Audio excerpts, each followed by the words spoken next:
And we're off to the races. Hello and welcome to At the Bookstore with Chase and Krista. What bookstore? It's at the online bookstore. Yes, This is a play on At the Movies. That's why it's called At the Bookstore. Okay, we're at the bookstore. We're at the bookstore with Chase and Krista. Today we're reviewing One Man Guy by Micheal Barakiva. who, if you couldn't tell by the name, is Armenian. I could presumably. not tell by the name. Yeah, he is. He is? Right? Okay, yeah. Hold on. Yeah, Armenian Israeli theater director. And based on the pictures we saw of him marrying a man, might be gay. Might be. Okay, whatever. I mean, that's what historians will say. No, historians will say they were just friends. Yeah, even though they really, were... Anyway. Really good friends. No, they were roommates. And they were roommates. They went to a roommate marrying ceremony. And they went to a roommate connecting ceremony. This is not the book. This is not the book. That's not what we're reviewing. We're reviewing this man's life. No, we can't do that. Okay. So, One Man Guy is about Alexander, who is an Armenian teenager. He's 14 years old. And he's a teenager. And Ethan, who is another teenager. He's not Armenian. He might be 16, he might be 17, he might be a junior, or he might be a sophomore. I don't know. He wouldn't be a sophomore, he'd be a junior or a senior. No, because I don't know what just saying junior means. No, but he wouldn't be because this is the summer. Okay, he wouldn't be a sophomore, though, because... He could be. What if? Oh wait, he could have been a sophomore. Yeah. Whatever. This is not the book. This is not the book. This is not the book. Wait, it is the book. It is the book. Well, it is the book. Yeah. Okay. Now, what are we saying? This is the book. Okay. This is the book. Okay. So the book is basically Alec and Ian fall in love. That's the premise of the book. Ethan, not Ian. Ethan. Alec, and Ethan fall in love. That is the premise of the book. And that's the entire premise of the book. There's no cool hook, like they're working in a food truck, or they like tacos, or poetry is involved somehow. Why is that your cool hook? No, hook. I've read books like that where that has been the hook, and I've been like, okay, I like this book. Well, the hook here is that they're in summer school. Ooh, what happens in summer school? Time is expedited in summer. Nothing. They ditch summer school. That's what happens. And that's where all the fun stuff happens. Like, this book made me appreciate New York City a little more. Because they have all these extravagant trips to New York City, which get miraculously excused from cutting because of Ethan's really cool method of forging a note. And these trips, I want to be on them. They go to falafel. And I like falafel. These trips are not good. If you couldn't tell by how we're acting right now, I didn't like this book at all, and Krista liked it more than I did. I mean, I'm very easily pleased with sappy love stories, and this very easily pleased me. It was a nice, wholesome story. There weren't any crazy twists that kept me on the edge of my seat, being like, "Oh my god, what happens next? Oh my god!" That's the problem. It was boring. It was wholesome because they had a nice tame fight. All the fights in here were not blown out of proportion, which was nice. We got to see reasonable people act reasonably, even though for their age they were like a little more reasonable than I would have expected. It was both of them act well. Ethan acts arguably less mature than Alec, and Alec arguably acts way more mature than a normal 14-year-old boy. I mean, Alec's household is extremely strict beyond reason at this point. So I think that's how it worked. But also... It's meshed into his sense of style as well. Yeah. Alec does... Yeah. Anyway, I didn't like this book very much because with... the romance is like the main focus, and then it doesn't really deviate from that like at all. And there are no... Yeah, and I didn't like the romance. I didn't think it was believable. I didn't like either Ethan or Alec. I thought Alec was kind of... I just didn't like Alec. And Ethan seemed to have one personality trait, which was cool. And he like was very good at that. He was very good at being cool, but he was Exactly. but it was also like the '90s definition of cool. It's not like cool today where like you're vaping in the bathroom. That's not cool. Don't do vape. Vape isn't cool. Drugs are not cool. Drugs kids. are not cool, kids. Save your brain cells so you can read books and do what we're doing with our time. Meaningful stuff. Meaningful things. Anyway, Alec is Ethan just kind of felt like a '90s cool, like he's skating. He's like a hipster cool. I mean, but like, yeah, I guess '90s like, was like 30 years ago, so he's like a hipster skating cool type thing. Yeah, Also, is skating coming back? Yeah, Oh, it was like a thing for a little bit, you know. Also, Michael is not a teenager, and he's writing a teenage romance.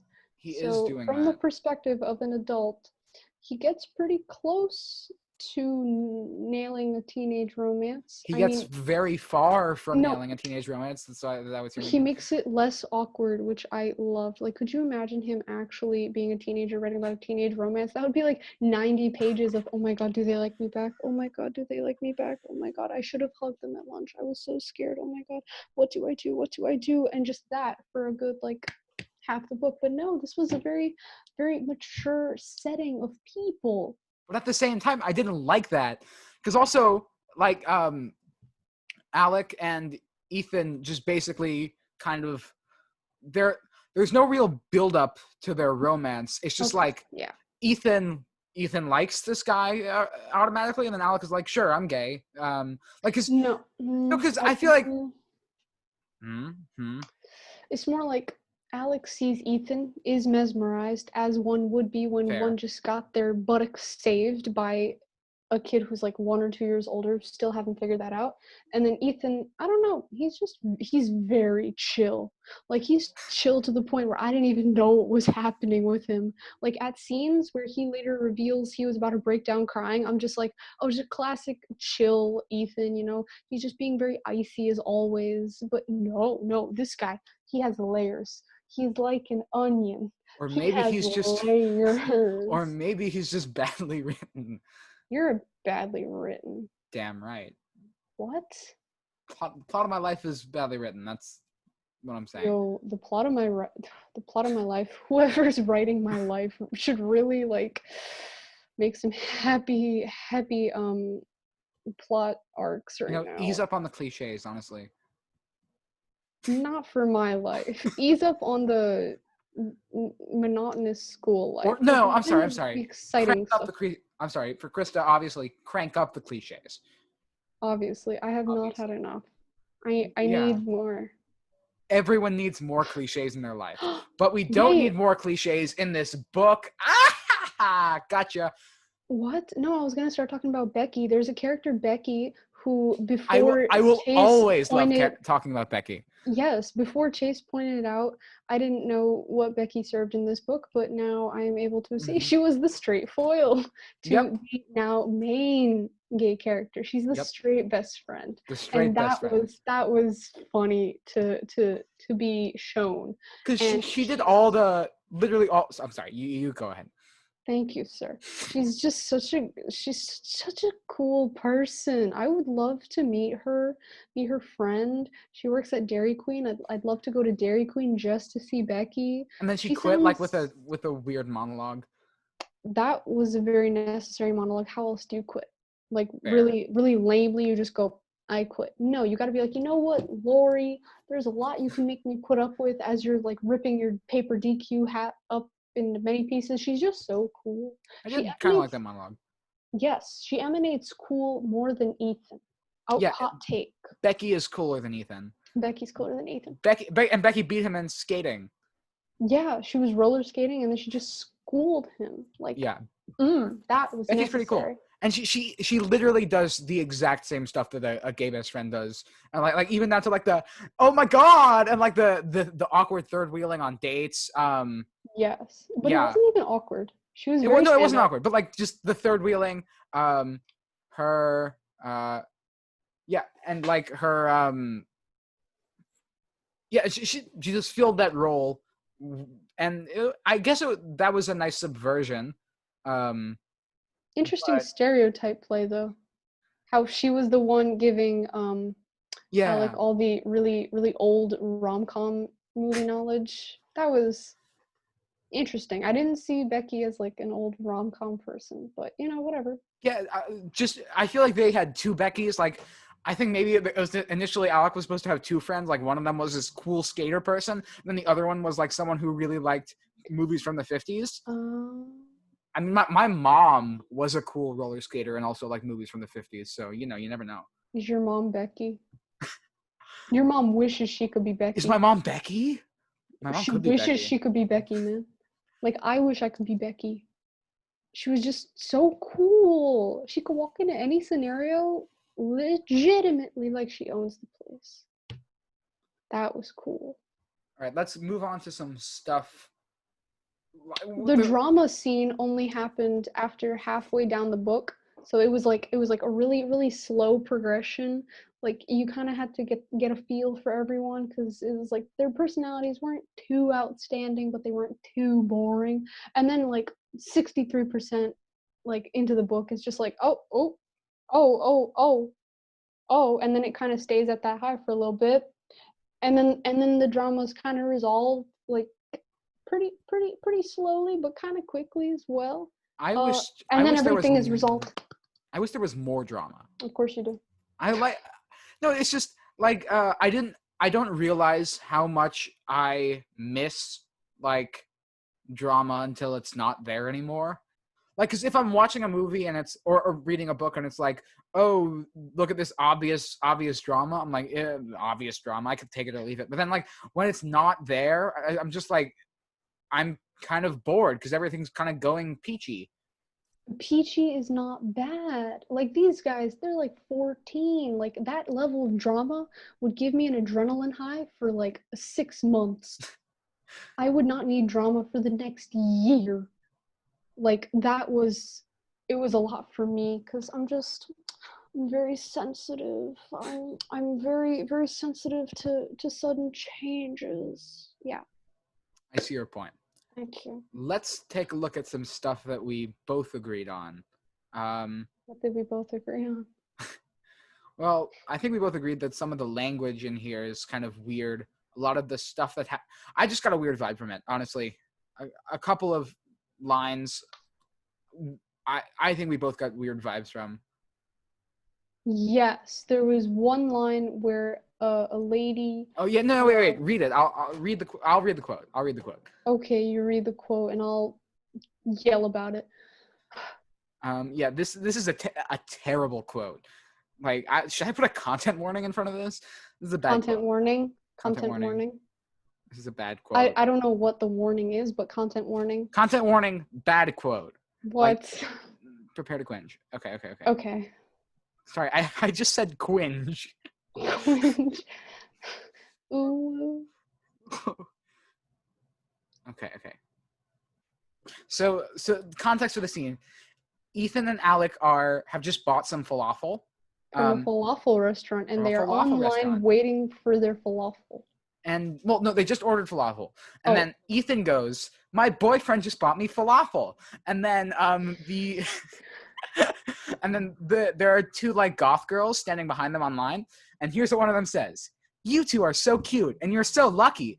Gay is so in right now. I'm totally thinking about going lesbo. And the fact that none of the, like, actually gay characters respond to this with any sense of, like, cringe is kind of beyond me.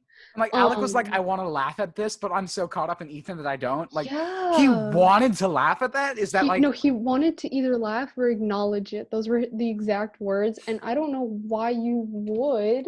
I don't know, because, like, I really appreciated when Alec was really stand up to Ethan saying the F word, because he genuinely thought like he wasn't gay and he was just like being genuinely offensive. I really appreciated that stand-up scene, but I don't know why that Alec couldn't be here too, just being like, excuse me. Not cool, bro. Yeah, don't say someone's sexuality is a trend. Or a choice, or both. Yeah. I'm thinking of going lesbo. That's like I'm thinking of dyeing my hair red for a bit. It's the same exact thing, marrying a woman, getting some red streaks. No, she doesn't have commitment for She doesn't marriage. have She barely commitment, has yeah. commitment for being who she is. Stop being so fake, The goth Sarah. girl, Sarah. They're not named. Don't put names to I them. know they're not named, but I want to put names to them. Why? Just cause. Becky Part 2. Dude. No, she. By the She way, wishes she could be Becky. By the just way, random fun fact: doesn't pass the Bechdel test. the what test? Oh wait, yeah, no. Technically, maybe. I don't think it does. Doesn't pass the Bechdel. You don't know what the Bechdel test is? It's like a what's it called? Wait, content warning, education. It's like a feminist litmus test. Basically, there Really? have to be two named characters, both women, who talk to each other about something that isn't a man. That doesn't happen here. No, it does not happen here. Wait. Oh, it does. Between two of the mothers at the church potluck about Oh yeah, the food. they talk about food. There's so much food talk. No, wait, no, they're not. Yeah. They're not named though. Yes, they are. No, but she's like Miss. It's not her actual. They don't give her actual first name. They don't. Partial pass? Wait, now I'm actually trying to think. Hold on. Okay, so Becky doesn't talk to. Oh, she talks to Lori about her job. She does. And her quitting. Damn it! Does Lori respond though? Lori like, talks. I need you to scrape this machine, and then Becky says like, no, I'm saving my brakes up here, like, and then she goes into her whole monologue and rips the hat. Yeah, okay. So, aha. But that conversation was started because Alec came to visit. Oh, that's right. I mean, but the conversation it wasn't about him, but I mean, it was for a little bit. Wait, it wasn't about him as a man. It was about him as a Becky. Don't talk to your friends. Doesn't matter. Even if he's a man, as long as he's a man, it still counts. Dang. Got me there. So I guess Becky does pass the Bechdel test. And we're back from that brief pause. We did have a brief pause, but yeah, I guess Becky does pass the Bechdel test, but because I love her. But I also don't understand how it would be possible for one guy to get put in a summer school to raise his grades. I like, if you didn't fail the class, how are you allowed to be in the summer school for it? I think the thing is they cut like a deal. Yeah, but I don't get that deal. Which guidance counselor would agree to that? Like, that's just one more student you're liable for in the summer. Wait a second. If that was like true, I would do that to get all my grades to an A+. Then what's the rest of the year? Yeah, then the rest of the year doesn't mean anything, and you can just retake all your classes in summer school. How about just try hard in your classes during the year so you could actually enjoy your summer and not have to cut summer school and get outed accidentally by your parents thinking that your house was ransacked? And oh my god, that was such a hectic scene. All the drama just came cumulatively over the course of like 3 paragraphs, and I was not ready for it. It was weird. But then again, for a 14-year-old boy, even for me, a not 14-year-old boy, I'm held over with that amount of drama for the foreseeable future. Which drama? I mean, which drama? The drama that happened in the book. No, I mean, I said too much drama. Oh. Anyway. No, not too much. I wanted a little more, but drama. Anyway, is there anything else we haven't said? Well, the Goodreads summary says it's laugh out loud funny. It's not funny at all.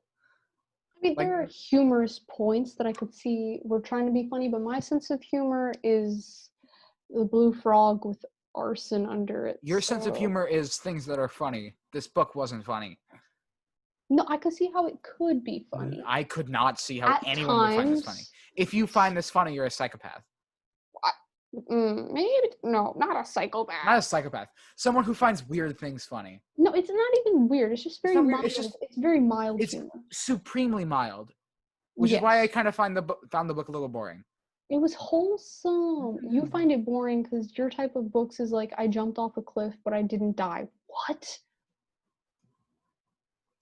Sometimes you gotta be content with the mundane. No, I was literally just saying how the author of my life should amp up the cliche. So I say a lot of contradictory things sometimes, but not all the time. Haha. Okay, let's finish this review. Let's each. What do you want to do? Give it. We haven't solidified our rating system at all before how about doing this. how many Ethans? No, yeah, how many skateboards out of 5 Ethans? Each skateboard is equivalent to 2 Ethans. No. How many Beckys out of Ethan? Ethan is made up of. Ethan is like 5 Becky. No, wait. Sorry. Becky is 5 Ethans. Right? For like sure. Becky is as good as 5 Ethans. Okay. So how many? I want to write this down. Hold on. How many Beckys out of your Ethan? Wait. Sorry. How many Ethans out of your Becky? Because Becky is number 1. Becky is made up of 5 Ethans. So how many Ethans out of your Becky? 5 stars, but 5 Ethans is 1 Becky. So I can't give this book 1 Becky, because if this book was as cool as 1 Becky was, I would not stop talking about it. Yeah, it'd be amazing. Give this book 3.7 out of 5 Ethans, meaning it's, hold on. Would I say 7.5? 3.7 out of 5. That's 0.74 Becky's. All right. I have a calculator. I would give it. First, give your rating in Ethan's and then Becky's. Of course, I would give it 1 Ethan out of 5 Ethans. 1 Ethan. I did not like this book at all. Damn, sorry to disappoint. But like, it was very much a slog, and I did not enjoy myself while reading it. And if you are not into, I'm just gonna say, if you're not into this specific type of book, like this niche of book, if you're not into this book, if you're not into what this book sounds like, as in 2 teenage boys having a romance, like that's the premise of this book. No. It's not if you're not into that. It's if you're not into it. If you're not into that, but mild. Yeah, like extremely mild. Well, I mean, yeah, they're not teenagers. Like, yeah, obviously. No, I'm not saying I don't want it more spicy, but a romance between 2 teenage boys gets spicy. I mean, that's just calling by your name. Except only one of them's a teenager. We don't speak of that here. We don't speak of Peach Boy. Anyway, so you give it 0.2 Becky. I give it 0.2 Becky's. 0.74 Becky's. You know what? I'm going to lower my rating because it's out of Becky's. Now, given Ethan's, yes, 3.7 Ethan's, but out of Becky's, I know the conversion doesn't allow for this, but Becky's just too cool. I give it like 2.34 Becky's. That is just like not even close. I know the conversion doesn't allow for it, but Ethan's are different than Becky's. Ethan's are different than Becky's. Okay, Ethan's are gods. I'm sorry, Becky's are gods. Oh my god, what am I saying? Becky's are gods. Ethan sucks. Ethan doesn't suck. He skateboards. He probably wears his personality. Vans. That's his personality. He skateboards. Ethan skateboards. All right. Skateboards. If you've watched this to the end of the video, I don't know why you would, but if you have, I do, because you enjoy hearing us rant. You sure do. You must. But if you enjoyed this might be a series, and I have things coming out also called Undiscovered Albums. It's on the channel. If you see it, watch it. Subscribe to our Goodreads. Subscribe to our YouTube channel and to our Goodreads. All right, goodbye. Keep it funky. See you next week, and also in like 5 minutes, because we're going to film the next episode right after this. Goodbye.